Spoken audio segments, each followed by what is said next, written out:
இன்றைக்கும் நம்ம தேவனுடைய வார்த்தையை முதலாவது வார்த்தையை நம்ம கேட்க போகிறோம். லூக்கா சுவிசேஷம் 23ஆம் அதிகாரம் அதில் 30ஆம் வசனத்தில் அப்பொழுது மலைகளை நோக்கி அப்பொழுது இயேசு பிதாவே இவளுக்கு மன்னியும், தாங்கள் செய்கிறது என்னதென்று அறியாது இருக்கிறாள் என்றார். அவருடைய வஸ்திரங்களை அவர்கள் பங்கிட சீட்டு போட்டார்கள் என்ற வேத வசனத்தின்படி நம்ம தியானிக்க போகிறோம். இறந்த வண்ணமாக நம்முடைய கண்களை மூடினவர்களாக ஆண்டவரே, இன்றைக்கும் இந்த முதலாவது வார்த்தையில் எங்களோடு கூட பேசுங்க ஆண்டவரே என்று அர்ப்பணித்து எல்லாம் கொடுத்து வாயை திறந்து சோத்திரம் பண்ணுவோம். சோத்திரம். இன்றைக்கும் எங்களோடு கூட நீடி இடைப்படுவதற்காய் சோத்திரம். இயேசு கிறிஸ்துவின் நாமத்தில் ஜெபிக்கிறோம் நல்ல பிதாவே, ஆமீன். அல்லேலூயா. பொதுவாக எல்லா இடங்களிலும் இன்றைக்கி தேவனுடைய வார்த்தைகளை பகிர்ந்து கொள்வாங்க. பலர் உண்மையாய் அதை தியானிப்பாங்க, சிலர் சடங்காச்சாரமாய் செய்வாங்க. இதெல்லாம் நான் தியானிக்கும் போது நான் என்னுடைய அந்த கிறிஸ்துவ வாழ்க்கையில் நாங்கள் எப்படியெல்லாம் இருந்தோம் அப்படின்னு நினச்சி பார்க்கும்போது எனக்கே சில நேரங்களில் எனக்கு வெக்கமாக இருந்துச்சு. இப்படியெல்லாம் நம்ம நடந்திருக்கிறோமே அப்படின்ட்டு. நம்மளும் சில மூட நம்பிக்கையோடு தான் இருந்திருக்கிறோம். அன்றைக்கெல்லாம் ஈஸ்டர் எங்கும் போது நாங்கள் இருந்த ஆலயத்திலெல்லாம் ஒரு பன்னு கொடுப்பாங்க. பன்னில் சிலுவை அடையாளம் இருக்கும். அது இது வரைக்கும் எனக்கு விளங்கலை. சிலுவை என்பது பாடு. அப்போ நான் நினச்சேன், நேற்றெல்லாம் அதில் வேதனைப்பட்டேன். நம்மளும் சில மூட நம்பிக்கையோடு அந்த பண்ணை நம்ம சாப்பிட்றோம். சிலுவையானே செய்கிறோம், சிலுவை சாப்பிட்றோம். அதற்காக ஆண்டவர் சிலுவையில் அறையப்படலை. அல்லேலூயா. இன்னும் நம்ம அறியாமைக்குள்ளே தான் இருக்கிறோம். சில நேரங்கள் எங்களுடைய ஆலயத்தில் ஈஸ்டர் முட்டை அப்படின்னு கொடுப்பாங்க, அதுலேயும் சிலுவை அடையாளம் இருக்கும். அப்போ நேற்று அதெல்லாம் சிந்தித்து அதெல்லாம் நம்ம ஆம்லெட் போட்டு வறுத்து என்ன செய்கிறோம், சிலுவையை. இவ்வளோ அறியாமையினால் நம்மளும் சில மூட நம்பிக்கையோடு சில காரியங்களை செய்து வருவது அது தேவனை எவ்வளோ வேதனைப்படுத்துங்க. நான் அப்படியே மன்னிப்பு கேட்டேன். அதெல்லாம் அறியாமை நாட்கள் நடந்தது. அன்றைக்கெல்லாம் நாங்கள் எக்ஸ்ட்ரா பண்ணு இருந்தால் இன்னொரு பண்ணு கூட என்ன செய்யணும். சிலுவை அதற்காக அல்ல, அது பாடு நிறைந்த சபிக்கப்பட்ட மரம்தான். ஆனால் அந்த மரத்தை நம்முடைய இயேசு அந்த சாபத்தை மாற்றுவதற்காக அவர் சிலுவையாய் அந்த சிலுவையின் மேலே அவர் நமக்காக தொங்கினார். அல்லேலூயா. இந்த சொல்கிற வார்த்தை நீங்கள் பார்த்தீங்கன்னா, பிதாவே மன்னியும் என்று சொல்லுகிறார். இது எப்போ சொன்னாருன்னா, சிலுவையிலே தொங்கிக் கொண்டிருக்கும் போது சொன்னார். பூமியில் ஊழியம் செய்யும் போது சொல்லலை, தேவாலயத்தில் உபதேசம் பண்ணும்போது சொல்லலை, அவன் நன்றாக இருக்கும்போது சொல்லலை. சிலுவையிலே தொங்கிக் கொண்டிருக்கும் போது தேவன் இந்த வார்த்தை சொன்னார், பிதாவே இவர்களை மன்னியும். ஒரு அல்லேலூயா. யாருக்கு அந்த குணங்கள் வரும், யாருக்கு அந்த எண்ணங்கள் வரும்? ஒன்றை மாற்ற நாம் புரிந்து கொள்ளும். சிலுவையில் அறியப்பட்டவர் யார்? அவர் ராஜா. ஒரு அல்லேலூயா. அவர் எப்படிப்பட்ட ராஜா? பூமி அனைத்திற்கும் ராஜா. அவர் ராஜாதி ராஜா. அவள் பரலோகத்துக்கும் ராஜா. அவர் ராஜாதி ராஜான்னு வெளிப்படத்தில் விசேஷத்தில் எழுதியிருக்கு.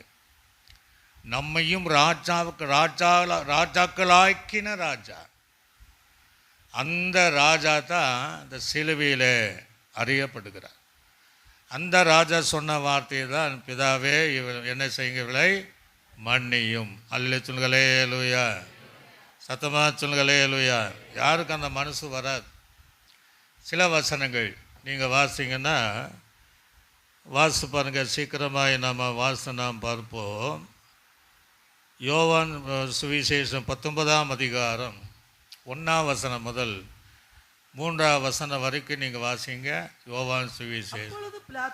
நல்ல கவனிங்க. அப்போது பிலாத்து இயேசுவை பிடித்து வாரினால் அடிப்பித்தார். போர்ச்சேவகர் முள்ளுகளினால் ஒரு முடியை போர்ச்சர் முள் முடியினால ஒரு பின்னி அவர் சிரசின் மேல் வைத்து சிவப்பான அங்கி அவருக்கு உடுத்தி, யூதருடைய ராஜாவே, பாருங்க அவங்களும் அதான் சொல்றாங்க, ராஜா என்பதை அவள் அறியாம சொன்னாலும் யூதருடைய ராஜாவே நீ வாழ்க என்று சொல்லி அவரை கையினால் அடித்தார்கள். அல்லேலூயா.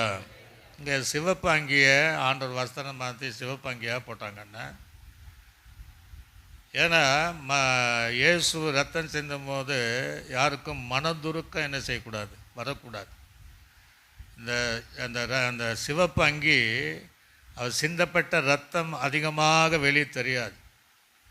அது சிவப்பாகவே அந்த துணியில் நனைந்து இருக்கும். அதனால் அடிக்கிறவனுக்கு இறக்க குணம் வரக்கூடாது, பார்க்கிறவனுக்கு என்ன செய்யக்கூடாது, இறக்க குணம் வரக்கூடாது என்பதற்காகவே சிவப்பங்கியை அவர்களுக்கு உடைத்து அந்த இயேசு கிறிஸ்துவை சிலுவையிலே அறைந்தார்கள். அல்லேலூயா. அந்த ராஜாவை அறைந்தார்கள். இப்போ அதே 19ஆம் வசனத்தில் வாசிக்கும் போது அங்கே வாசித்து பாருங்க. 19ஆம் இப்போ நல்லா கவனிங்க. பிலாத்து ஒரு மேல் விலாசத்தை எழுதி 3 வாசிகளை எழுதி சிலுவையின் மேல போட வைத்தான். அதில் நசரேயனாகிய இயேசு யூதருடைய ராஜா என்று எழுதியிருந்தான். அல்லேலூயா. போர்ச்சகரவன் சொல்கிறேன், அவர் ராஜா என்று நீ வாழ்க என்று பரிகாசம் பண்ணாலும் பிலாத்தார் இந்த மேல் அந்த இதில் சட்டத்தில் இவர் யூதருக்கு ராஜா என்று எழுதினதை நாம் பார்க்கும்போது, இயேசு ராஜா யூதருக்கு மாத்திரமல்ல, அவள் பரலோகத்திற்கும் பூமிக்கும் சகல கடைசி வரையும் நித்திய முடிவில்லாத ராஜா. அல்லேலூயா. இந்த சாதாரண ராஜாக்கள் எதை நினைத்தாலும் அவங்கள வார்த்தைகளுக்கு அதிகாரம் இருக்கு. இயேசு அந்த சிலுவையில் எப்படி வேணாலும் அவர் செய்திருக்கலாம். ஆனால் அந்த சூழ்நிலையில் அவர் பிதாவை நோக்கி இவர்களை என்ன செய்யுங்க, மன்னியும் அப்படின்னு சொல்கிறார். ராஜாவுடைய வார்த்தையில் அதிகாரம் இருக்கிறது என்று வேதம் சொல்கிறது. எங்கே சொல்லப்படுகிறது? பிரசங்கி எழுதின புத்தகத்தில் 8ஆம் அதிகாரம் 4ஆம் வசனத்தில் வாசிக்கும் போது, சீக்கிரமாக வாசிக்கணும். ராஜாவின் வார்த்தை எங்கேயோ அங்கே அதிகாரம் உண்டு. ஒரு அல்லேலூயா போதும். அப்ப ராஜாவின் வார்த்தை, இவர் ஒரு வார்த்தை சொன்ன அது எங்க சொன்னாலும் சரி அதற்கு அதிகாரம் இருக்கிறது. எல்லாம் நாம் புரிந்து கொள்ள வேண்டும். கிறிஸ்துவ வாழ்க்கை ஒரு ஆவிக்குரிய ஒரு மனிதனுடைய நிலையை அறிந்து கொள்ள வேண்டும் என்றால் எப்போ அறிந்து கொள்ள முடியும்? அவன் பாடுகளிலே வாழும்போது, சோதனைகளிலே கடந்து போகும்போது, அவன் நெருக்கப்படும் போது, சில காரியங்கள் தனக்கு நஷ்டப்படும் போது, சில விஷயங்கள் தன்னுடைய தேவனுக்காக இழக்க நேரிடும் போது, அல்லது துன்பப்படும் போது, வேதனைப்படும் போது, அப்போ தான் ஒரு மனிதனுடைய ஆவிக்குரிய நிலையை சரியாக நான் அறிந்து கொள்ள முடியும். அல்லேலூயா. இயேசு பாருங்க, இவ்வளோ வேதனை, எவ்வளோ பாரப்படுறாரு. அப்போ தான் சொல்கிறாரு, அந்த பாடுகளின் நடுவில் சித்திரவதை செய்கிறாங்க, ரத்தம் சிந்தி கொண்டு இருக்கிறாங்க, ஜீவன் போகிற சூழ்நிலைகள், பரிகாசம் பண்ணுறாங்க, காரி துப்புறாங்க, கன்னத்தில் அறியறாங்க. என்னமா அந்த சூழ்நிலை பண்ணினாலும் அது ஆவிக்குரிய அவர் தான் தெய்வம் என்பதை அறிந்து கொள்வதற்கு அவர் சொல்கிற வார்த்தை, பிதாவே மன்னியும். அல்லேலூயா. நீங்களும் நான் என்ன செய்வோம்? சோதனை வரும்போது பின்வாங்குவோம். சோதனை வரும்போது ஏன் தான் ஆண்டவரை தேடணும், போய் என்ன பிரயோஜனம், இவ்வளோ உபத்திரமா, இவ்வளோ வேதனையா, இவ்வளோ பாடா அப்படின்னு நினைக்கிற பாருங்க. அங்கே தான் ஒரு ஆவிக்குரிய ஒருடைய வாழ்க்கையை சரியாக புரிந்து கொள்ள முடியும். அல்லேலூயா. அந்த சோதனைகள், அந்த உபத்திரங்கள், பாடுகள், நெருக்கம் வரும்போது அந்த சூழ்நிலையிலும் ஒரு மனிதன், ஒரு தேவப்பிள்ளை கர்த்தருக்கு ஸ்தோத்திரம், நடந்தது நன்மை, நடப்பது நன்மை என்று சொல்லக்கூடிய அந்த விசுவாசி தான் உண்மையான ஆவிக்குரிய ஜீவியம் செய்கிறவர்கள். அல்லேலூயா. நன்றாக இருக்கும் போது அல்ல, நிறைவான ஆசீர்வாதத்தோடு இருக்கும்போது மாத்திரமல்ல, இயேசுவை போல பாடுபடும் போது, இயேசுவை போல உபத்திரப்படும் போது, நெருக்கப்படும் போது நம்ம சொல்லணும், இல்லை சகலவும் நன்மைக்கு எதுவாக என் தேவன் நடத்துகிறார், நான் தேவனுக்காக இன்னும் வாழ்கிறேன் என்று சொல்கிறாங்க பாருங்க. அதுதான் உண்மையான ஆவிக்குரிய வாழ்க்கையினுடைய நிலைமை. அல்லேலூயா. கையில் சொல்லுங்களேலூயா. ஆபிரகாம் அப்படி தான் புரிஞ்சு கொண்டார். கர்த்தர் ஆபிரகாமை சோதித்தார், எத்தனையோ ஆசீர்வாதத்தை கொடுத்தார். 22:12 நீ நேசிக்கிற உன்னுடைய நேச ஏக சுதனை நீ எனக்காக பலியிடுனார். 22:12 அவர் ஓங்கி ஈசாக்கை ஒட்டும்போது தடுத்து நிறுத்தினார். அப்போ சொல்கிறாரு, நீ பிள்ளையாண்டன் மேலே கையை போடாத, இப்போ நான் உன்னை பற்றி தெரிந்திருக்கிறேன். அல்லேலூயா. நீ தேவனுக்கு பயப்படுகிறாய். இந்த சூழ்நிலையிலும், இந்த காலத்திலும், இந்த சோதனையிலும், பிள்ளையை பலியிட வேண்டும் என்கிற இந்த சந்தர்ப்பத்திலும் நீ எனக்கு சாட்சியாக இருக்கிற, அதனால் உன்னை நான் இதனால் அறிந்திருக்கிறேன். அல்லேலூயா. சத்தமதா சொல்லுங்களேலூயா. இயேசு அந்த கொடூரமான கொல்கொத்தாவிலே ரத்தம் சிந்தும் போது அப்படி இந்த வார்த்தைகளை சொல்கிறார், பிதாவே நீ மன்னியும். அல்லேலூயா. அப்படி என்றால் இன்னொரு கேள்வி நம்ம எழும். அப்போ இயேசு சிலுவைக்கு முன்பாக சொன்ன வார்த்தைகள் ஒன்றுமே நல்ல வார்த்தை அல்லவா? நல்ல வார்த்தை இல்லையா? அப்படி சொல்லலாம். இயேசு இந்த உலகத்தில் 3.5 வருடங்கள் 12வது வயதில் தேவாலயத்தில் போய் போதகம் பண்ணார். அந்த நாள் முதல் அவர் சிலுவைக்கு போனாலும் அவர் சொன்ன வார்த்தைகள் எல்லாம் வல்லமையான வார்த்தை. அல்லேலூயா. அது சக்தியை நிறைந்த வார்த்தை, அது ஆவியாகியும் ஜீவனுமாகி இருக்கிற வார்த்தை, அது தன் விரும்பினதை செய்யக்கூடிய வார்த்தை, அது வல்லமையான வார்த்தை, அது மகிமையான வார்த்தை. அல்லேலூயா. அதனால அன்னைக்கு ஏங்க நாங்கள் ஒரு வார்த்தைன்னு சொல்லுங்க கர்த்தாவே, எங்கள் வார்த்தையெல்லாம் வாழ்க்கையெல்லாம் சரி, ஒரே ஒரு வார்த்தை சொல்லுங்க. அப்படி தேவன் இந்த உலகத்தில் வாழும்போதெல்லாம் நல்ல வார்த்தை சொன்னார். நீ விரும்புகிறபடி ஆக கடவுது, ஒரே ஒரு வார்த்தை, அதன்படியே நடந்தது. ஒரு அல்லேலூயா. நீ விசுவாசில தேவ மகிமை காண்பாய். யாருக்கிட்ட? மார்த்தாள் கிட்ட சொன்னார். கர்த்தர் அந்த மகிமையை லாசரு உயிரோடு எழுப்பப்படுவதை பார்த்தார். நீ சமாதானத்தோடு போ. அந்த வார்த்தை, ஒரே ஒரு வார்த்தை. எத்தனையோ வார்த்தை ஆண்டு சொல்வார், எத்தனையோ படைக்க எடுத்துக்கொண்டு நட, சின்ன வார்த்தை தான். ஆனால் இந்த உலகத்தில் இருக்கக்கூடிய சொல்லும்போது ஒரு வார்த்தை ஆனாலும் அந்த வார்த்தை வல்லமையானது. அல்லேலூயா. மனுஷன் அப்பத்தினால மாத்திரமல்ல, தேவனுடைய வாயிலிருந்து புறப்படுகிற ஒவ்வொரு வார்த்தையிலும் அவன் பிழைப்பான். ஒவ்வொரு வார்த்தையிலும் வல்லமையாக இருக்குது, அதுக்குள்ளே ஜீவன் இருக்குது, அதற்குள்ளே ஆவி இருக்குது. தேவனுடைய வார்த்தை புடமிட்ட 7 தரம் மண்குடத்தில் புடப்பட்ட அது பொன்னை போல் இருக்கிற வார்த்தை, அது தேனிலும் இனிமையான வார்த்தை. அதை சொன்ன விரும்பியாய் என்னிடத்தில் திரும்பாதுங்கிறார். அதை நான் எதை நினைக்கிற செய்து விட்டு தான் என்னிடத்தில் திரும்பும் என்கிற ஆண்டவரே சொல்லக்கூடிய வார்த்தையை நாம் பார்க்க முடியும். ஆனால் இங்கே சிலுவையில் வார்த்தை, இதுவும் அதை காட்டில வல்லமையான வார்த்தை, அதை காட்டில அற்புதமான வார்த்தை, அதை காட்டில் மனுகுலத்தினுடைய பாவத்திலிருந்து விடுவிக்கக்கூடிய நல்ல வார்த்தை. ஆக இந்த வார்த்தையும் அந்த மேன்மையான வார்த்தை. அல்லேலூயா. சத்தமாத்தா சொல்லுங்களேன். அல்லேலூயா. அப்போ நம்ம பாடு வரும்போது தான் மனுஷன் நிலைமை. அநேகர் நம்ம பார்க்குறோம், அநேகர் ஏன் சபையில் சின்ன சின்ன சோதனைகள், சிறிய சிறிய பிரச்சனைகள், அதனால் ஆண்டவனை மறுதளித்து எதிர்க்கிறான் கூட்டம் போகணும்னு ஒதுங்கி இருக்கிற காலங்களை நம்ம பார்க்குறோம்.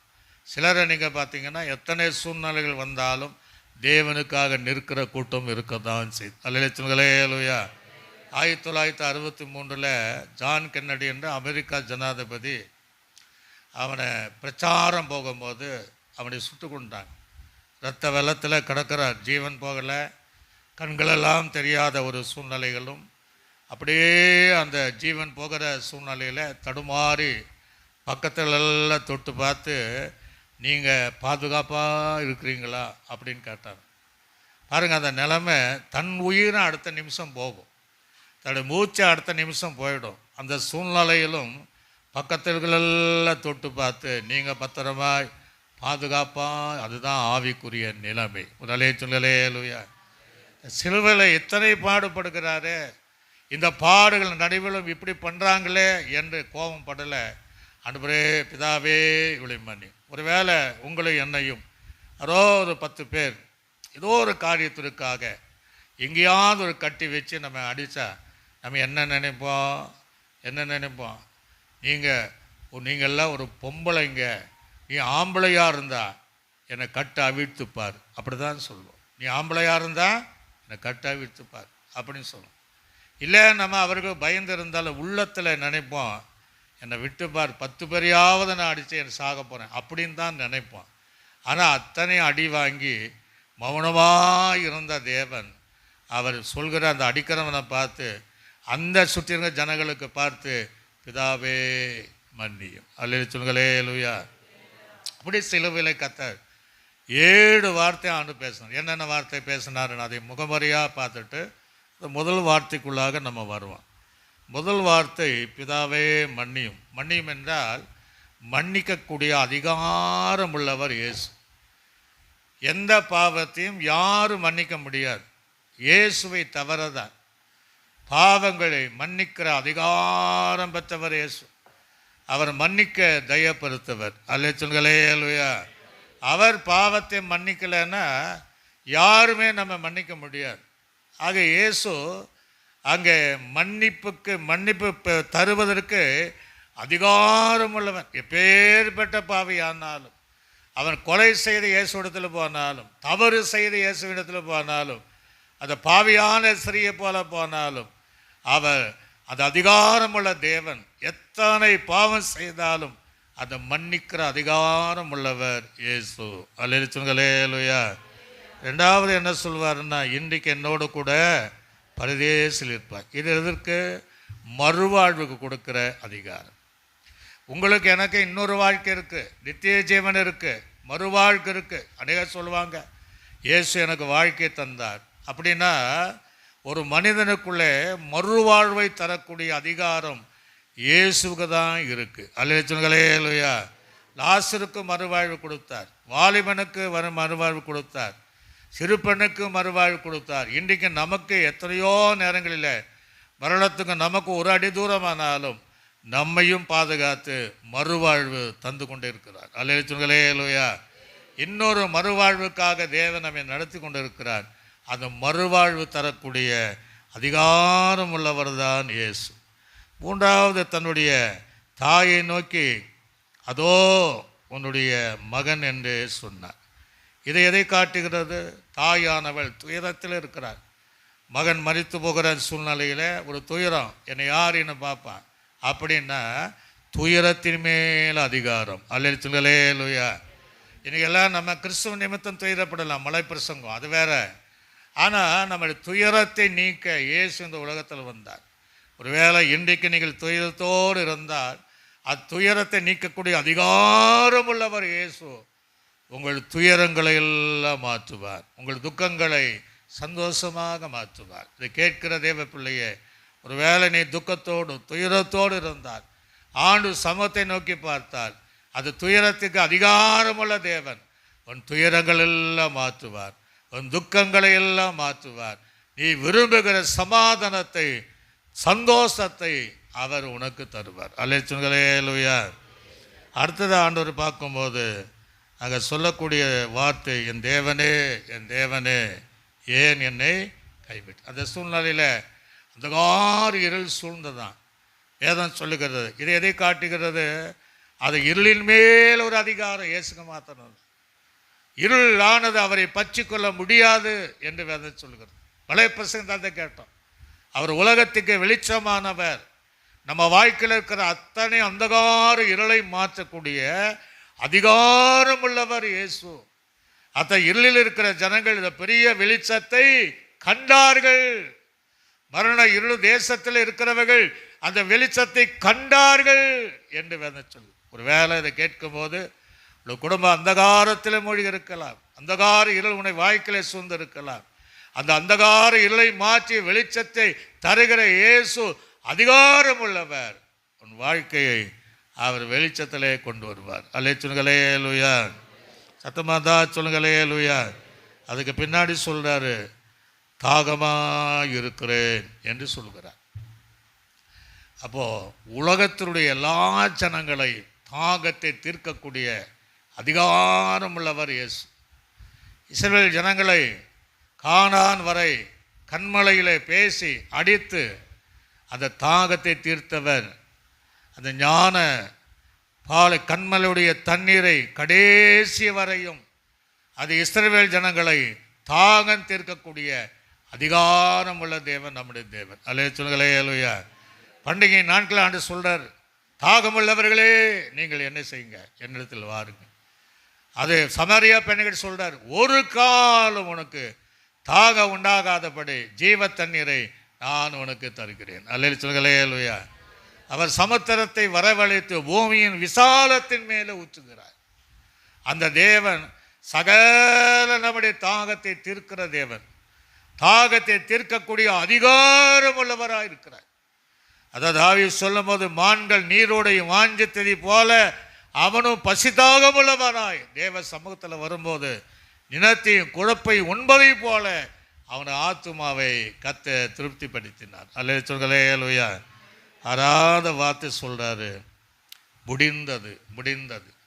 சில நேரங்கள் நம்ம வாழ்க்கையில் நான் அவ்வளோதான் முடிஞ்சு போச்சு அப்படின்னு நினைக்கிறோம் இல்லையா. அவர் அதுக்கு என்ன அர்த்தம்னா, நமக்கு முடிவை காண செய்கிற அதிகாரம் உள்ள தேவன். அல்லே சொல்களே அல்லையா. வேதம் சொல்கிறது, நிச்சயமாக உன் முடிவு உண்டு, நம்பிக்கை எல்லாவற்றுக்கும் ஒரு முடிவு. ஆரம்பம் என்ன, அற்பமா என்ன, முடிவு சம்பவம். நம்ம வாழ்க்கையில் அவர் முடிந்தது என்று சொன்னாலும் நம்மை எல்லாவற்றுக்கும் முடிவை உண்டாக்குகிற தேவன் நம்முடைய தேவன். முடிவில்லாத ஒரு காரியம் எதுவும் இருக்காது. அது அதிகாரத்துள்ளவர். உங்களுக்கு முடிவு வேணும்னா ஆண்டு சமூகத்தில் வந்துடணும். அவர் எல்லாவற்றுக்கும் முடிவு தரக்கூடிய அதிகாரம் உள்ள தேவன் தான் நம்முடைய தேவன். கைகளை வச்சு சொல்லுங்களே அல்லையா. 7வது வார்த்தை சொல்லும் போது விதமாக சொல்வார். என்ன சொல்றாருன்னா, பிதாவே உம்முடைய கைகளிலே ஆவியை ஒப்புடுக்கிறேன் அப்படின்னு அர்த்தம். எல்லாம், அதாவது இயேசுவை யாரும் கொலை செய்ய முடியாது. சிலுவையில் சொல்வாங்க, அவனுக்கு நெருக்கப்பட்டார், ரத்தம் சிந்தினார், ஆனால் அவரை கொலை செய்ய முடியாது. அவரே ஜீவனை விட்டார். அல்லே சொல்லுங்களே லூயா. சத்தமாக சொல்லுங்களே லூயா. அவருக்கு ஜீவனை எடுக்கவும் தெரியும், கொடுக்கவும் தெரியும். அப்போ இது எதை காட்டுகிறதுனா, சகல உயிரில் மேலும் சகல ஜீவன் மேலும் அதிகாரம் உள்ளவர். அல்லே சொல்லுங்களே லூயா. சத்தமாக சொல்லுங்களே லூயா. திருடன் திருடவும் அழிக்கவும் வரான் என்று மற்றொன்றுக்கு வரான், அவைகளுக்கு நான் என்ன செய்ய போனேன், ஜீவனை கொடுக்க போறேன். அல்லே சொல்லுங்களே லூயா. சகல உயிர்களுக்கும் அதிகாரம் உள்ளவர் இயேசு.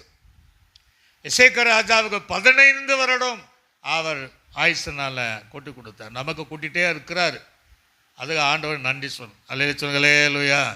சொல்லுவாங்க, நான் என்றைக்கே செத்து போயிருக்கணுங்க, மருத்துவர் கைவிட்டாருங்க, இயேசுவை நம்பி வந்தேன். அந்த உயிருக்கு அதிகாரம் உள்ளவர் அவருக்கு உயிரை கொடுத்தார். அல்லே சொல்லுங்களே லூயா. இருக்கிற எனக்கும் உயிரை கொடுத்தார், கேட்கிற உங்களுக்கும் உயிரை கொடுத்தார். சகல உயிரினும் அதிகாரம் உள்ளவர். அல்லே சொல்லுங்களே லூயா. பிதா கிட்ட சொல்றாரு, என்ன பிதாவை தேவன் எனக்கு தந்த அந்த உம்முடைய ஆத்துமங்களை கையிலிருந்து யாருமே பறித்து கொள்ள முடியாது. அப்படி தேவன் நம்முடைய சகல மிருகமானாலும் மனிதனமானாலும் எல்லா உயிர்களுக்கும் அதிகாரம் உள்ளவர் நம்முடைய இயேசு. அல்லே சொல்லுங்களே லூயா. இதை இன்னொரு வகையில் நம்ம 7 வார்த்தை என்பது மன்னிப்பு. அந்த பூல முடியும் மன்னிப்பு. 2வது நீங்கள் பார்த்தீங்கன்னா, அந்த கல்லனுக்கு சொல்கிறார் இல்லையா, அது என்ன சொல்கிறாரு, அது பாதுகாப்பு, அவனை பாதுகாக்கிறார். 3வது தாயில் சொல்லும்போது பராமரிப்பும். அன்று முதல் அவன் தான் பராமரிப்பு, பூவில் முடியும். நான்காவதாக கை விரிப்பு, என் தேவனே என் தேவனே. ஐந்தாவது தவிப்பு, சொல்லுவாங்க இல்லையா, தவிச்ச வாய்க்கு தண்ணி தரல, தவிப்பு. ஆறாவது சொல்லக்கூடிய அந்த பூ என்னன்னா முடிப்பு. ஏழாவது ஒப்புவிப்பு. அல்லேலூயா அல்லேலூயா. இதில் நம்ம பார்க்கக்கூடிய பூ மன்னிப்பு. பூக்களை பார்த்தால் ரசிக்காதவன் யாரும் இருக்க மாட்டாங்க. ஆக நின்று ரொம்ப நேரம் பார்க்கணும்னு தோணும். அந்த பூ வாடாத வரை. அல்லேலூயா அல்லேலூயா. அது வாடாத வரை அந்த பூவை ரசிக்காத மனுஷன் யாரும் கிடையாது. ஒரு பூவை பார்த்தால் பசங்க அப்படியே நின்றுட்டு இருப்பாங்க, கூப்பிட்டு இன்னும் கொஞ்சம் நேரம் பார்த்துட்டு போகலாம் அப்படின்னு. அதுக்கென்று அரசாங்கம் பல இடத்துல மலர் கண்காட்சின்னு வச்சுருக்கிறாங்க, அப்படியே பார்ப்பாங்க.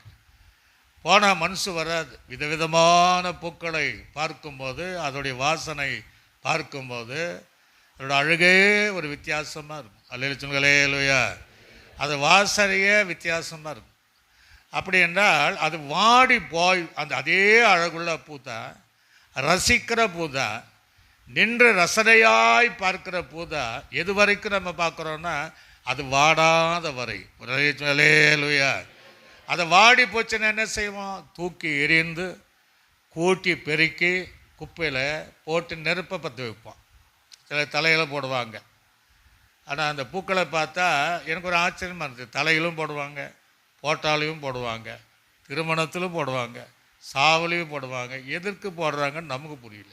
ஒரு அல்லேலூயா இல்லையா இல்லையா. நம்ம அது போடுறதுனால என்றைக்கு உனக்கு மரணம் இருக்குன்னு போடுறாங்கன்னான்னு தெரியல. அதே எது. ஆனால் எந்த பூவாக இருந்தாலும் எங்கே போட்டாலும் காலையில் தலைக்கு வைப்பாங்க, காலையில் வாடி போனால் அப்படியே வச்சுருப்பாங்களா, தூக்கி என்ன செய்வாங்க? எறிவாங்க, குப்பையோடு பெருக்கி தள்ளுவாங்க. ஆக நம்ம வாழ்க்கையில் இந்த மன்னிப்பு என்கிற இந்த பூ மலர்கிற வரையும் இருக்கிற வரையும் தான் தேவ பார்வையில் நம்ம அழகாக இருப்போம். அல்லேலூயா. நம்ம அநேக விரும்புவாங்க. இயேசுவை ஏன் விரும்புகிறாங்க? அது மன்னிப்பு வாடாத பூவாக இருந்தார். கடைசி நேரங்களிலும் பிதாவே மன்னியும் என்று சொன்னார். அது வாடாத பூ. ஆனால் நமக்கு ஒரு காலத்தில் இருந்தது, மன்னிப்பு இருந்துச்சு, இன்னைக்கு இல்லை. அநேகருக்குள்ள வாடி போய் இருக்கிறது. வாடி போகிற பூவை ஒரு நிமிஷத்தில் கர்த்தர் வைக்க மாட்டார், அதை தூக்கி எறியவார். அல்லேலூயா. கைகளை வச்சு சொல்லுங்க அல்லேலூயா. அதை தூக்கி எறிஞ்சிடுவார். எவ்வளவுதான் அது அழகாக இருந்தாலும், எவ்வளவுதான் கவரக்கூட இருந்தாலும், அது ஆசையாக இருந்தாலும், அதை வாடி போனால் அதை தூக்கி எறியவோ நெருப்பில் போடவோ குப்பையோடு பெருக்கி அதை பெருக்கி கூட்டு அப்படி சொல்லிடுவாங்க. அந்த அளவுக்கு நம்ம ஜீவியம் இராதபடிக்கு இந்த மன்னிப்பு, இயேசு மன்னித்ததை போல அந்த பூ இயேசுவின் வருகை வரையும் நமக்குள்ளாக வாடாம இருக்கணும். அல்லேலூயா. சத்தமா சொல்லுங்களேலூயா. எத்தனை பேரை நம்ம மன்னிக்கிறோம்? எத்தனை பேரை மன்னிச்சிருக்கிறோம்? மனைவியை மன்னிச்சிருக்கிறோமா? கணவனை மன்னிச்சிருக்கிறோமா? பிள்ளைகளை மன்னிச்சிருக்கிறோமா? சபையில் எல்லாருக்குள்ள மன்னிப்புக்குள்ள சுபாவம் இருக்கிறதா? அல்லது ஊழியக்காரர் சின்ன சின்ன வெளிவினம் பண்ண அவரை மன்னிச்சிருக்கிறோமா? தேவ பிள்ளைகளை மன்னிச்சிருக்கிறோமா? ஆனால் நம்ம தேவ பிள்ளைகள் என்று சொல்லி கொண்டு இருக்கிறோம். ஆனால் இயேசுவை உண்மையாக ஏற்றுக்கொண்டவர்கள் அவரை போல மன்னிக்கிற சுபாவம் உள்ளவளாக இருக்க வேண்டும். அல்லேலூயா. சத்தமதா சொல்களேலூயா. அதனால இயேசு சிலுவையில் சொன்னார், பிதாவே மன்னியும் என்று சொன்னார். பிதாவே நீ மன்னியும் என்று சொன்னார். அப்போஸ்தலனாகிய பேதுரு அந்த உலகத்தில் இருக்கும்போது ஆண்டவர் சமூகத்தில் உன்னை கேட்குறான். என்ன கேட்குறான் அப்படின்னு சொல்லும்போது ஆண்டவர்கிட்ட, இயேசுவே தேவனே, என் சகோதரன் எனக்கு விரோதமாக குற்றம் செய்தால் நான் எத்தனை தர மன்னிக்கணும், எத்தனை டைமு மன்னிக்கணும்னு கேட்குறான். எடுத்து வாசிங்க.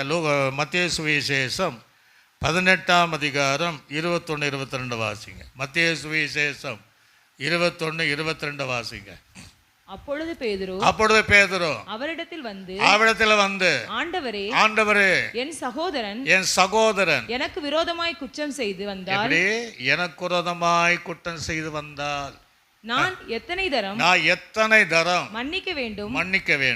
7 தரம் மட்டுமோ என்று கேட்டார். அதற்கு இயேசு 7 தரம் மாத்திரமல்ல 770 தரம் என்று உனக்கு சொல்லுகிறேன். முதலே சொல்லுங்களே லூயா, கையில் சொல்லுங்களே லூயா.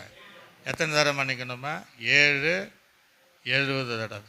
7 × 70 490 தடவை ஒரு நாளைக்கு ஒருவன் பாவம் செய்தால் நாம் அவரை மன்னிக்கணும்னு வேதம் தெளிவாக சொல்லுகிறது. அல்லே சொல்லுங்களே லூயா.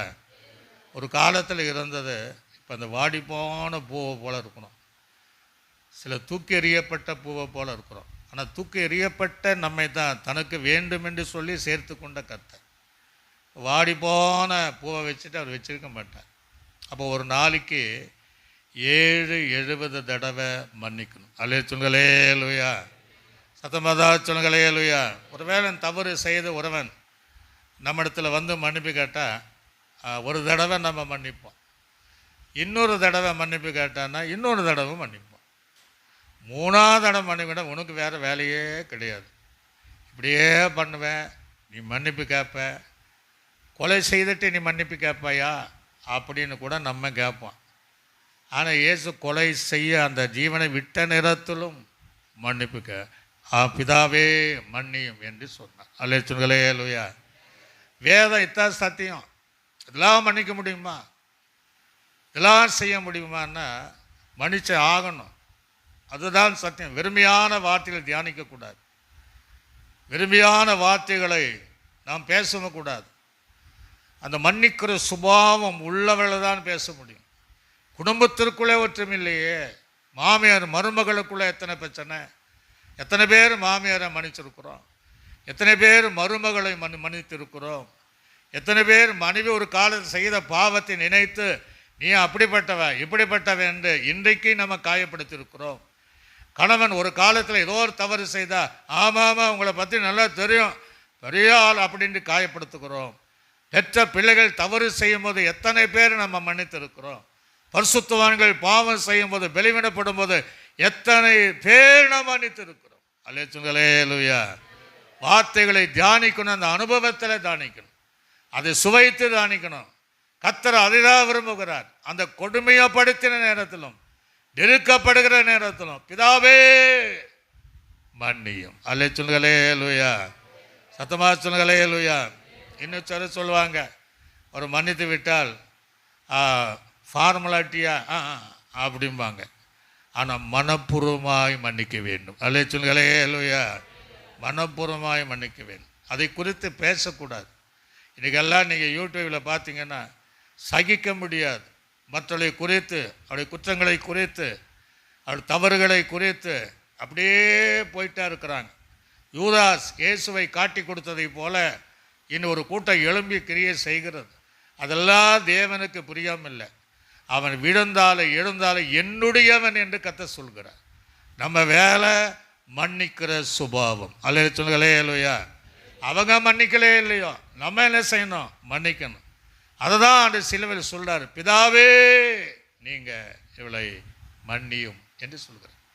அதுக்கு ஒரு பெரிய சரித்திரத்தை சொல்லுகிறார். எங்கே? அதே நீங்கள் மத்திய சுவிசேஷத்தை 18ஆம் அதிகாரம் 23ஆம் வசனம் முதல் அப்படியே நீங்கள் வாசித்து பார்த்தீங்கன்னா, எப்படி எனில் பரலோக ராஜ்யம் தன் ஊழியக்காரனிடத்தில் கணக்கு பார்க்க வேண்டுமென்றிருந்த ஒரு ராஜாவுக்கு ஒப்பாக இருக்கிறது. அவன் கணக்கு பார்த்து தொடங்கின போது, நல்ல கவனிங்க, நல்ல கவனிங்க, 10,000 தாலந்து ஒருவன் கடன் பட்டு இருக்கிறான். ஒருவனை அவனுக்கு முன்பாக கொண்டு வந்தார்கள்.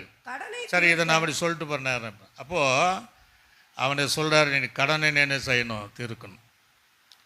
இக்கடனை தீர்க்கலைன்னா உன் பஞ்சாதியும் உன்னுடைய பிள்ளைகளையும் உன் நிலங்களையும் அபகரித்து கொள்ள வேண்டும். அதான் அந்த ராஜாவுடைய. அப்போ இவன் என்ன சொல்கிறான்? கொஞ்சம் ராஜாவே நீங்கள் பொறுமையாக இருங்க, நான் கடனை என்ன செய்கிறேன் அடிச்சேன்.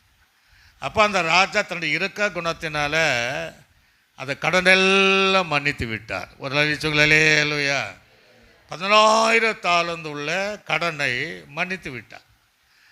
மன்னித்தவன் அப்படியே வந்துட்டு இருக்கிறான். அவனுக்கு ஒரு வேலைக்காரன், அவனோடு உடன் வேலை செய்கிற ஒருவன். அவன் என்ன செஞ்சான்? இவங்கிட்ட ஒரு 100 வெள்ளிக்காசை கடன் வாங்கியிருக்கிறான். அவன் வரும்போது இவனை கழுத்தை பிடித்து நெருக்கி, தொண்டையை பிடித்து நெருக்கி, நீ வாங்கின அந்த 100 வெள்ளிக்காசு பணத்தை எனக்கு தந்தாகணும், இல்லைன்னா உன் பஞ்சாதி பிள்ளைகள் அதே சொல்லுகிற காரியத்து 10,000 தாளந்து மன்னிச்சிருக்கிறாரு. அப்போ அவனுக்குள்ளே என்ன குணம் வரணும்? எனக்கு ராஜா 10,000 தாளந்துள்ள கடனை மன்னிச்சிட்டாரு, இவன் 100 வெள்ளிக்காசு தானே, இவனை நம்ம மன்னிச்சு விடலாம் என்ற எண்ணங்கள் வரல. இன்னைக்கு அதே தவறு தான் நம்ம செய்கிறோம். நம்ம வாழ்க்கையில் எத்தனையோ பாவத்தை ஆண்டவர் மன்னிச்சிருக்கிறார், இந்நாள் வரையும். ஆனால் நமக்கு எதிராக சிலர் சில பாவங்கள் செய்யும் போது நம்ம இவனை போல தான் இருக்கிறோம். ஒரு அலைய சொல்லுங்க, அல்லேலூயா. கைகளை உயர்த்தி சொல்லுங்கம்மா, அல்லேலூயா. கைகளை தட்டி கத்தற நம்ம இவங்கள போல தான் இருக்கிறோம். அந்த மனம் வருவதில்லை, மன்னிக்கணுங்கிற மனப்பான்மை வருவதில்லை. அந்த பூவெல்லாம் வாடி போய் இருக்கு. கத்தர் இன்னைக்கு மலர செய்யணும். அல்லேலூயா சொல்லுங்க, அல்லேலூயா. அதை மலர செய்ய அவரால் தான் முடியும். அந்த பூ மீண்டும் மலரணும், சபைகளில் எல்லாருக்குள்ளே மலரணும், மன்னிக்கிற சுபாவம் உண்டாகும். அதை 100 வெள்ளிக்காசு கொடுத்தவனை அவன் நீ கட்டுகிற வரையும், அந்த வசனத்தை கீழே அதை மாத்திர வாசிங்க. 100 வெள்ளிக்காசை கடன் பட்டவனை அதை மாத்திர வாசிங்க. நான் உனக்கு இறங்கினது போல, நான் உனக்கு அப்படி இல்லை. அந்த 100 வெள்ளிக்காசு கொடுத்தனா அவன் என்ன செய்தான்னா, அவனை உபாயத்தில் ஒரு காவலில் போடும்படி அவன் சொன்னான். இந்த ராஜா இதை கேள்விப்பட்டவனே மீண்டும் இவனை அழைக்கிறான். 10,000 தாளந்துள்ள மன்னிக்கப்பட்டவனை மீண்டும் அழைத்து, இவன் செய்வதை அறிந்து, இவ்வளோ மன்னிச்சானே, 100 வெள்ளிக்காசை கடன் பட்டவனை இவனால் மன்னிக்கலையே என்கிற கோபத்தோடு அவனை அழைத்து, அதை கடைசியில் வாசித்து பாருங்க.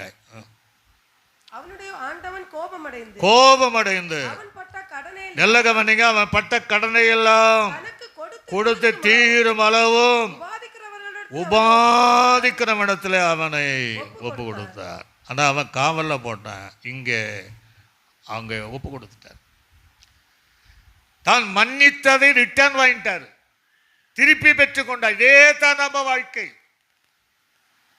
நாம் எவ்வளோ பாவங்கள் மன்னித்திருந்தாலும் மற்றவங்களை பாவங்களை மன்னிக்கலைன்னா நமக்கு மன்னித்ததை தேவன் திரும்பி எடுத்துக்கொள்வார். அல்லே சொல்லுங்க, அல்லேலூயா. கையில் சொல்லுங்க, அல்லேலூயா. ஒருத்தருக்கு ஒருத்தர் முகமாய் நம்ம பேசுகிறோமா? உண்மையாய் கை கொடுத்து அந்த மன்னிப்பு சுபாவத்தோடு நாம் இருக்கிறோமா? ஏதோ வருஷத்துக்கு ஒரு முறை பாச வச்சிருக்கிற அப்படின்ட்டு வந்துட்டு போகிறோமா? மன்னிக்கிற சுபாவம் இருந்தால் குடும்பத்தில் சமாதானம் உண்டாகும். அல்லே சொல்லுங்க, அல்லேலூயா. மன்னிக்கிற சுபாவம் சபையில் இருந்தான்னா பாசுகிறது மேலே லெட்டர் எழுத மாட்டாங்க, கையெழுத்து போட மாட்டாங்க. எனக்கு சொல்லலை, அநேக இடத்துல அதான் நடக்குது. மன்னிக்கிற சுபாவம், நீங்கள் ஒருவருக்கொருவராய் நீங்கள் குற்றங்களை அறிக்கை செய்து மன்னியுங்கள் என்று வேதம் தெளிவாக சொல்லுது. எத்தனை பேர் நம்ம மன்னிக்கிறோம்? எத்தனை பேர் மன்னிச்சிருக்கிறோம்? கர்த்தர் அதைத்தான் எனக்கு பேசுகிறார். அவரை போல மன்னிக்கிற சுபாவம் உள்ள பிள்ளைகளாக மாறும். அது சொல்றாரு பாருங்க, அந்த வசனத்தில் கடைசி, நீங்கள் அவனவன் தன் சகோதரன் செய்த தப்பிதங்களை மனப்பூர்வமாய் மன்னிக்கவில்லை என்றார். என் பரமபிதா உங்களுக்கு இப்படியே செய். இவ்வளோ அழகா சொல்ற. எப்படி? மன்னித்த பாவங்கள் எல்லாம் ரிட்டர்ன் பண்ணிடும். நம்ம சிலருக்கு சொல்லி கொடுமா, அவர் கூட பேசாது, இவரு கூட பேசாது, நம்மை கெடுக்கிறதெல்லாமல் மற்றவங்களையும் சில பிள்ளைகளையும் கெடுத்து அவளை எதிர்காலத்தில் அவளையும் வாடி போன போவை போல வளர்ச்சி செய்கிற பெற்றோர்கள் எத்தனையோ பேர் இருக்கிறோம். ஆனால் உண்மையான அனுபவம், இயேசு அந்த சூழ்நிலையிலும் அவர் மன்னித்தார். அல்லேலூயா. பிதாவே மன்னிங்கிறார். நம்ம மன்னிக்கிற சுபாவம் உண்டாகணும். இல்லைன்னா வெறுமையாய் வந்துட்டு வெறுமையாய் போகிறோம். யார் மேலே கசப்பு இருக்கா? தைரியமாக நீங்கள் போய் கேட்கலாம், தைரியமாக கேட்கலாம். நான் உனக்கு விரோதமாக என்னை கொஞ்சம் மன்னிச்சுடு. அல்லேலூயா சொல்லுங்க, அல்லேலூயா. சத்தமாக சொல்லுங்க, அல்லேலூயா. கேட்கணும். அது வேதம் தெளிவாக இருக்குது. அங்கே சொன்னது வேறு, இங்கே சொன்னது வேறு. இவர்கள் அங்கே மன்னிங்கிறது வேறு, இங்கே சொன்னது உன் சகோதரர் உன்னிடத்தில் வந்து அந்த மன்னிப்பு கேட்டால். அல்லேலூயா சொல்லுங்க, அல்லேலூயா. சிலுவையில் எல்லாருக்கும் சொல்லலை. யூதாஸ் ஆண்டவர் மன்னிக்கலை, அவன் ஆண்டு கொண்டு செத்தான். பேதனை மன்னிச்சாருன்னா மனக்கசந்து பாவ அறிக்கை செய்தான். அல்லேலூயா சொல்லுங்களே. அல்லேலூயா. பாவம் என்ன? மரணத்துக்கு எதுவான பாவம் இருக்கு, துணிகரமான பாவம், கோபாக்கினிக்கு எதுவான பாவம், மன்னிக்க முடியாத பாவம், அதெல்லாம் ஆண்டு சொல்லி வச்சிருக்கிறார். சாதாரண சின்ன சின்ன விஷயத்துகளுக்காக குடும்பங்களை விவாகரத்து கூட நடக்குது. சின்ன காரியங்கள் மன்னிக்க முடியல.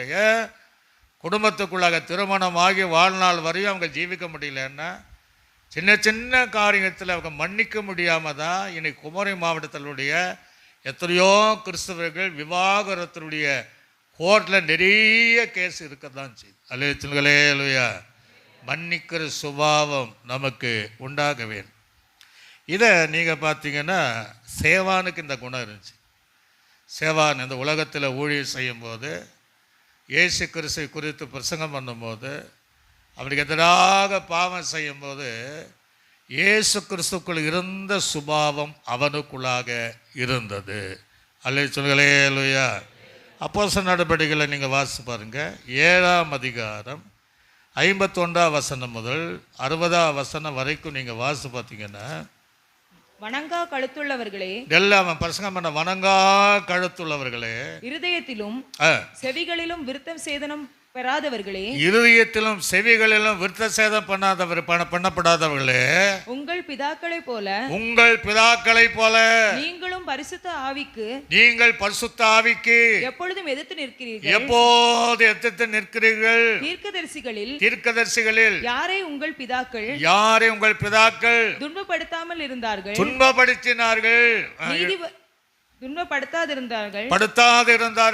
நீதிபரருடைய வருகையை முன்னறிவித்தவர்களையும் அவர்கள் கொலை செய்தார்கள். இப்பொழுது நீங்கள் அவருக்கு துரோகிகளும் அவரை கொலை செய்ய பாதகருமாய் இருக்கிறீர்கள். தேவதூதரை கொண்டு நீங்கள் நியாயப்பிரமாணத்தை பெற்றிருந்தோம், அதை கைக்கொள்ளாமல் போகிறீர்கள்.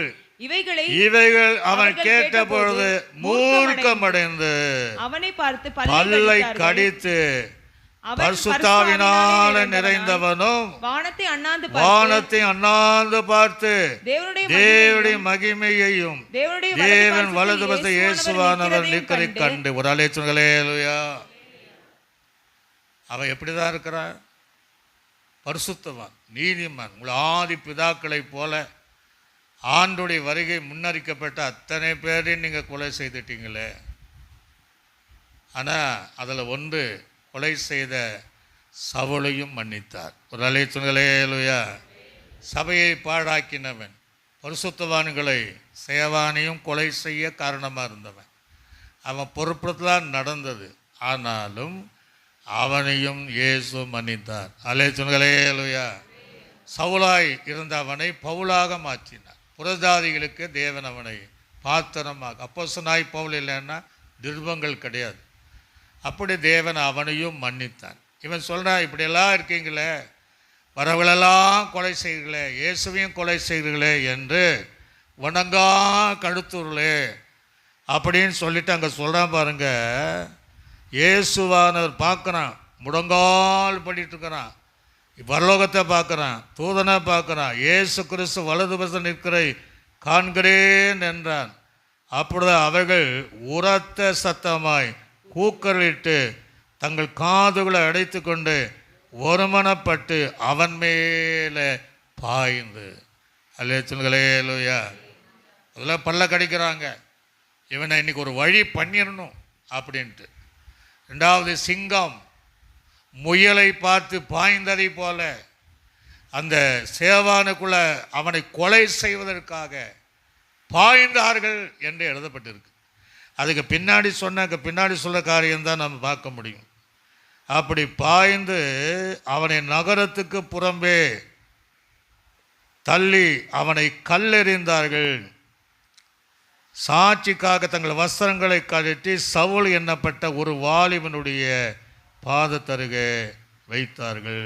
அப்படின்னா கல் எறிந்து கொண்டு இருக்கிறாங்க. ஒரு கல்லினால ஒரு மனிதனை கொல்ல முடியாது.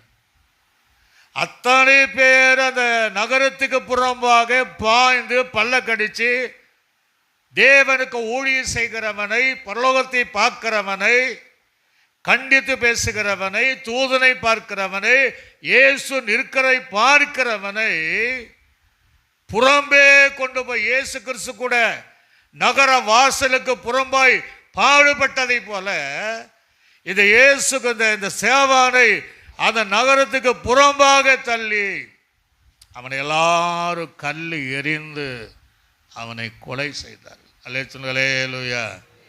அவனுடைய வசனத்தை கழட்டினாங்க. ஒரு கல்லினால் மறிக்க முடியாது. பழைய ஏற்பாட்டு காலத்தில் பிரமாணம், விபச்சாரம் செய்தால் கல் எறிஞ்சு கொள்வாங்க, ஓய்வினால் மீறினா கல் எறிஞ்சு கொண்டு விடுவாங்க. இப்படி நிறைய சத்தியம் இருந்தாலும் பாவம் செய்யாத ஒருவன், குற்றம் செய்யாத ஒருவன், கர்த்தருக்கு ஊழியம் செய்கிறவன் ஒருவன், தேவ நாமத்தை மகிமைப்படுத்துகிறவன், கண்டித்து உணர்த்தி பேசுகிறவன் ஒருவனை அவன் முழங்கால் படியிட்டு அவன் நோக்கி பார்க்கும்போது இந்த ஜனங்கள் என்ன செய்கிறாங்கன்னா மூர்க்க வெறி கொண்டு கல்லெறிந்தே அவனை கொண்டுட்டாங்க. ஒரு நாளே சொல்லலேலுயா. இன்றைக்கி சொல்லினாலேயே கொண்டாங்க. கல்லடி வேற, சொல்லடி வேற. சொல்லுவாங்க கல்லடிப்பட்டாலும் பரவாயில்ல, சொல்லடி தாங்க முடியலம்மா. அத்தனை வார்த்தையினாலே அநேகரை நம்ம காயப்படுத்துகிறோம். ஆக இந்த கல்லை எப்படி எறிவாங்க? பக்கத்துலேருந்து எறிய மாட்டாங்க. இப்போ நான் இங்கே இருக்கிறேன், இங்கே ஒரு ஆள் இருக்கிறான்னா வேகமாக கல் போயார். எவ்வளோ தூரமாய் நின்று எவ்வளோ ஸ்பீடாக வீசணுமோ அவ்வளோ தூரமாக என்று வேகமாக எல்லாரும் சேர்ந்து அவன் மேல் கல் எறிந்தார்கள். அல்லே சொல்லுங்களேலுயா, சத்தமாக சொல்லுங்களேலுயா. பிரமாணங்கள் என்ன செய்வாங்கன்னா, அப்படியே அந்த கல்லை சாகலைன்னா பெரிய பாறங்களை எடுத்து நெஞ்சில் அதை இடித்து அவனை சாக வைப்பாங்களாம்.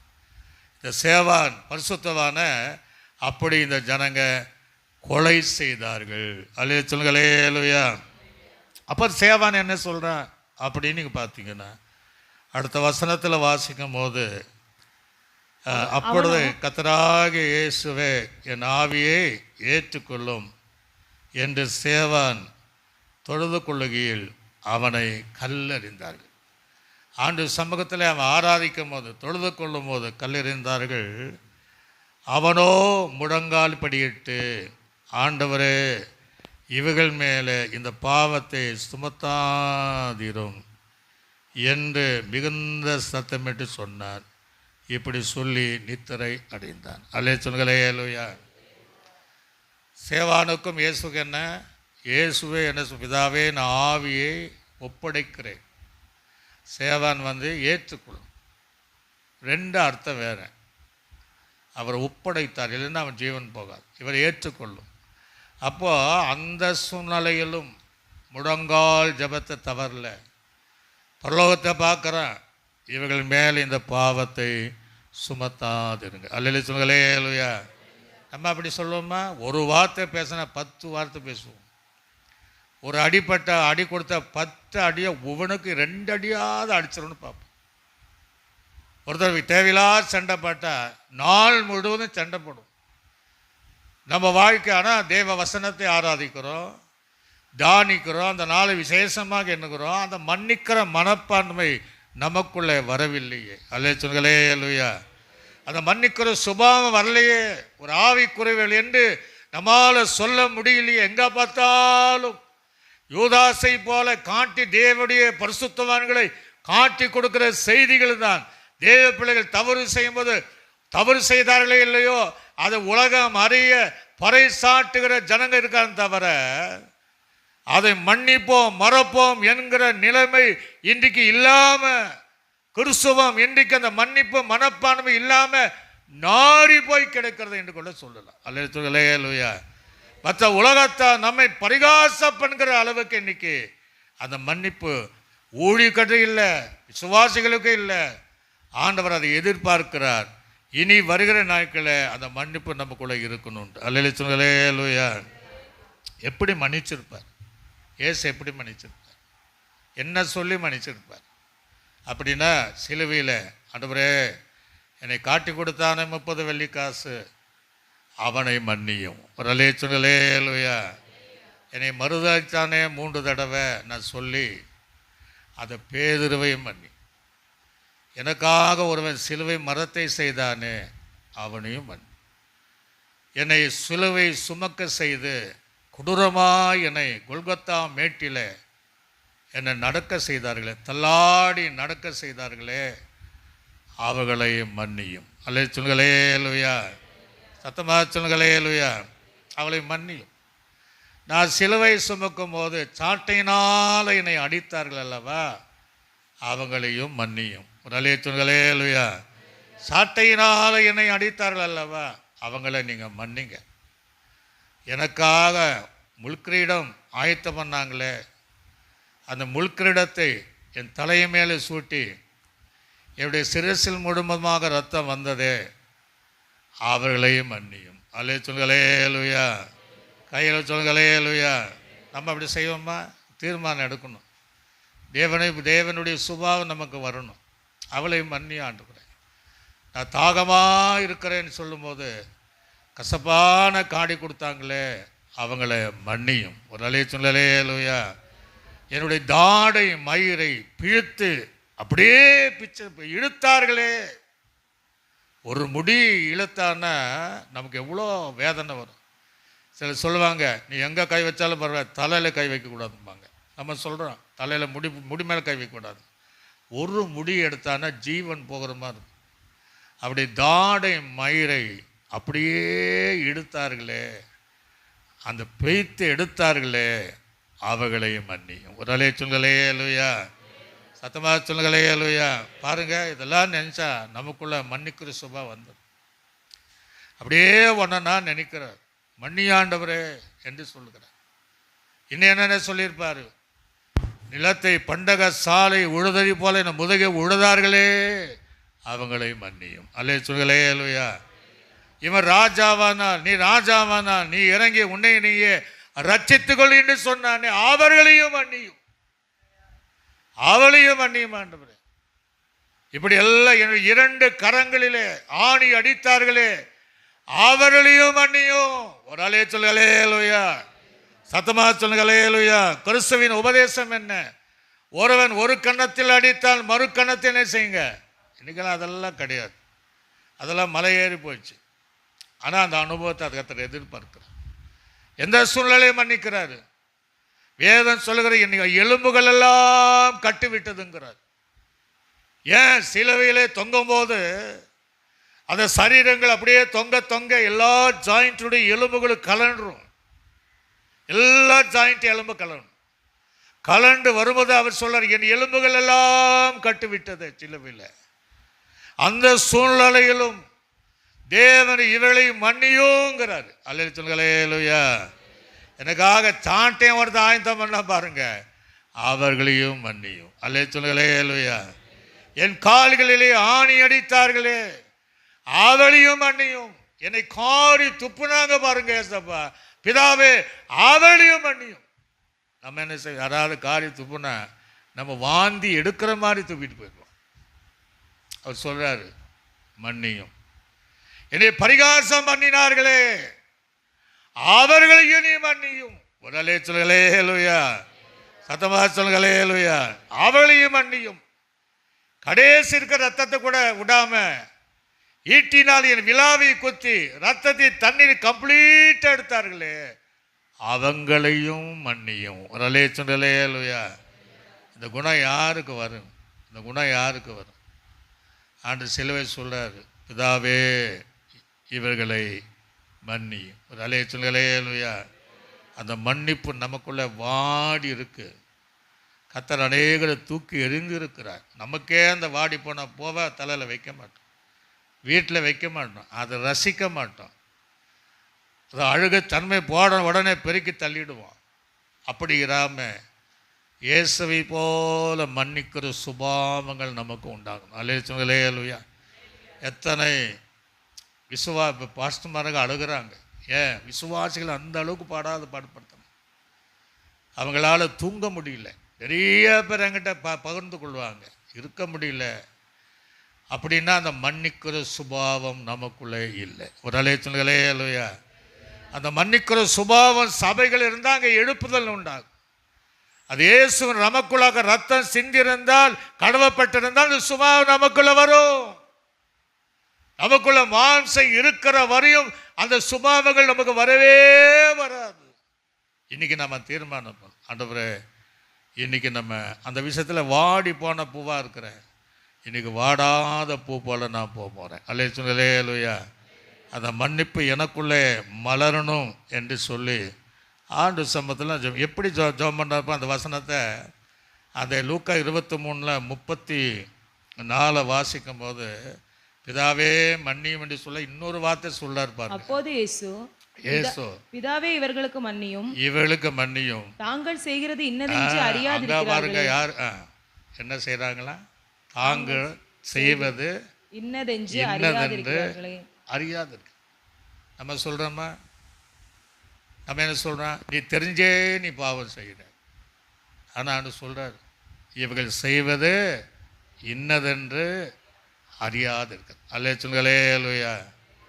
எப்படி எவ்வளோ அந்த மனம் யாருக்கு வரும்? அந்த மனம் யார் வரும்?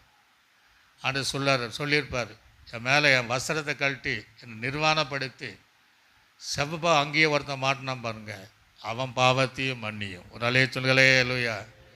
கடைசி என் வஸ்திரத்தை கூட விட்டு வைக்காம சீட்டு போட்டு ஒருத்தன் எடுத்துட்டான் பாருங்க, அவர்களையும் மன்னியும். அல்லேலூயா.